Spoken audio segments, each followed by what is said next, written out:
Io vengo qui a portare anche tutte le criticità che oggi i sindaci stanno vivendo sul tema dell'accoglienza, perché molte volte non è una questione di volontà, ma è una questione di impossibilità per mancanza di strumenti. Però credo anche che se agiamo da comunità, se dialoghiamo con le realtà parrocchiali, con la Caritas, con la Croce Rossa, con tutte quelle realtà territoriali che hanno molto da dare su questo tema,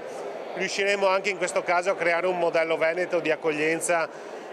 degno di quella parola che molte volte è venuta meno, che si chiama dignità. C'è anche il sindaco di Treviso e presidente di ANCI Veneto Mario Conte all'incontro organizzato dalla provincia e dalla diocesi di Padova all'Istituto Barbarigo ieri per parlare di SAI, il sistema di accoglienza e integrazione, insieme ai sindaci della provincia, 86 i sindaci o i rappresentanti dei comuni presenti, insieme alle associazioni di categoria, all'università e all'ULSS 6. Noi abbiamo bisogno di persone che vengano per lavorare, abbiamo bisogno a causa del calo demografico, quindi in una lettura un po' più ampia ci accorgiamo che certe resistenze sono frutto di nostre paure e forse una conoscenza più approfondita delle normative che già ci sono, tra l'altro, ci può aiutare a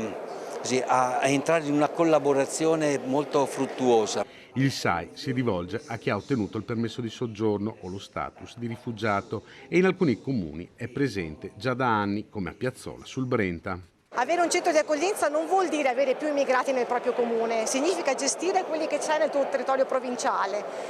Tanti passaggi, qualcuno è tornato e siamo contenti perché quando tornano è perché si attaccano al territorio e vi assicuro che sono cittadini a tutti gli effetti poi.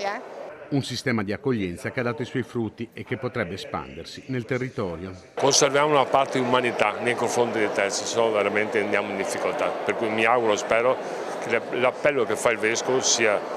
accettato e seguito dai miei colleghi sindaci.